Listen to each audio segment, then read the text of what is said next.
দেখুন, এই ভারতবর্ষেই কংগ্রেসের পক্ষ থেকে অটল বিহারী বাজপেয়ী যখন বিরোধী দলের নেতা ছিলেন, তখন তাকে ইউনাইটেড নেশনসে পাঠানো হয়েছিল ভারতবর্ষকে প্রতিনিধিত্ব করার জন্য। এটাই আমাদের গণতন্ত্রের পরম্পরা। কারণ আমাদের গণতন্ত্রে বিরোধী দলের গুরুত্ব যেটা দেওয়া হয়, পৃথিবীর খুব কম দেশে সেটা দেওয়া হয়। তার জন্য বিরোধী দল, তাদেরকে শ্যাডো ক্যাবিনেট বলা হয় ব্রিটেনের পার্লামেন্টে, এখানে সেটা মানা হয়। তার জন্য বিরোধী দলের নেতা, তাকে ক্যাবিনেট র্যাঙ্ক দেওয়া হয়। রাহুল গান্ধী বিরোধী দলের নেতা, সে কিন্তু ক্যাবিনেট মন্ত্রী। সারা জীবন ধরে আমরা দেখে এসেছি যে বিদেশ থেকে কোনো ডিগনিটারি এলে, কোনো বড় মাপের কেউ এলে, বিরোধী দলের নেতা বা নেত্রীর কাছে তারা দেখা করতে যায়, প্রোটোকলের মধ্যে পড়ে। আমরা সোনিয়া গান্ধীর কাছে এরকম বহু দেখেছি। আমি নিজে যখন পার্লামেন্টের নেতা ছিলাম, তখন এই ট্রাম্প ভারতবর্ষে এসেছিল। মনে করে দেখুন, তখন আমি বিরোধী দলের নেতা, এই ট্রাম্প ভারতবর্ষে এসেছিল।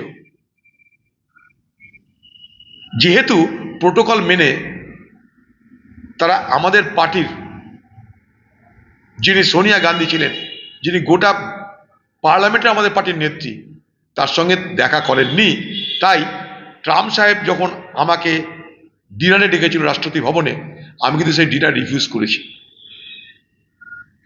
আমার মতো একটা ভুকমারি কংগ্রেসের, এই মুর্শিদাবাদের গোরাবাজারের কংগ্রেসের একটা লোক ট্রাম্প ডাকছে রাত্রিকালীন ভোজনে, ডিনারে, কোথায়? রাষ্ট্রপতি ভবনে।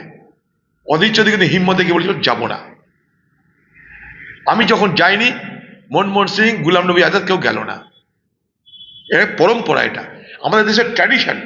পার্লামেন্ট কি? এটা আমাদের একটা ইনস্টিটিউশন, প্রতিষ্ঠান। তার একটা পরম্পরা আছে, তার একটা নিয়ম আছে, তার একটা ঐতিহ্য আছে, সেখানে কনভেনশন আছে, প্রোটোকল আছে। সেগুলোকে মান্যতা না দিলে গণতন্ত্র বাঁচে না। তাই রাহুল গান্ধীকে ডাকবে, এটার জন্য বলার তো কিছু অপেক্ষা রাখে না।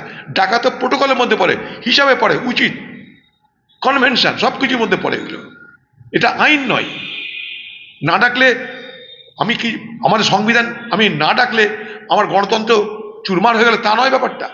না ডাকলে আকাশ ভেঙে পড়লে ব্যাপারটা তা নয়। কিন্তু না ডাকার মধ্যে দিয়ে গণতান্ত্রিক প্রতিষ্ঠানকে, সাংবিধানিক ব্যবস্থাটাকে অসম্মান করা হলো। ডেমোক্রেটিক কান্ট্রি আমাদের, গণতান্ত্রিক দেশ আমাদের, এখানে পার্লামেন্ট আছে, এটা একটা ইনস্টিটিউশন।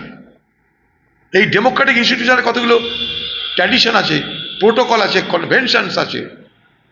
এটাকে মেনেই সব দেশকে চলতে হয়, বিশেষত যেসব দেশে গণতন্ত্র আছে সেই সব দেশে। রাশিয়ায় কোনো গণতন্ত্র নেই, তার মনে হয়েছে তাই দেখা করে লাভ কি? কিন্তু আমার মনে হচ্ছে এখানে একটা বড় ভুল আছে। পুতিন এর আগেও ভারতবর্ষে এসেছে, ইন্দিরা গান্ধীর সঙ্গে দেখা করেছে। আমি নিজে দেখেছি বারাক ওবামাকে, বিল ক্লিন্টনকে ভারতবর্ষের পার্লামেন্টে হাত মিলেছি বারাক ওবামার সঙ্গে। এই মিস্টার ওবামা বলেছে, হাত বাড়িয়ে দিয়েছে। এটাই তো মজা আমাদের। পুতিন আসবে, সব এমপিদেরকে অ্যাড্রেস করবে, তাদের সঙ্গে ইন্টারাকশন করবে, সময় কম, দেখা করবে। রাহুল গান্ধী তো জেসে নয়, রাহুল গান্ধী ভারতবর্ষের মানুষের দ্বারা নির্বাচিত বিরোধী দলের স্বীকৃত নেতা। তার সঙ্গে দেখা করাটা প্রোটোকলের মধ্যে পড়ে। এটা আমার নিজের ধারণা, খুব পরিকল্পিতভাবে রাশিয়ান যারা ডেলিগেটস বা যারা রাশিয়ার প্রেসিডেন্টের যে প্রোগ্রাম তৈরি করে, তাদেরকে ভারত সরকারের পক্ষ থেকে বিভ্রান্ত করে রাহুল গান্ধীর সঙ্গে দেখা করার ব্যাপারটাকে বানচাল করা হয়েছে। না হলে পুতিন অবশ্যই দেখা করতেন বলে আমার ধারণা।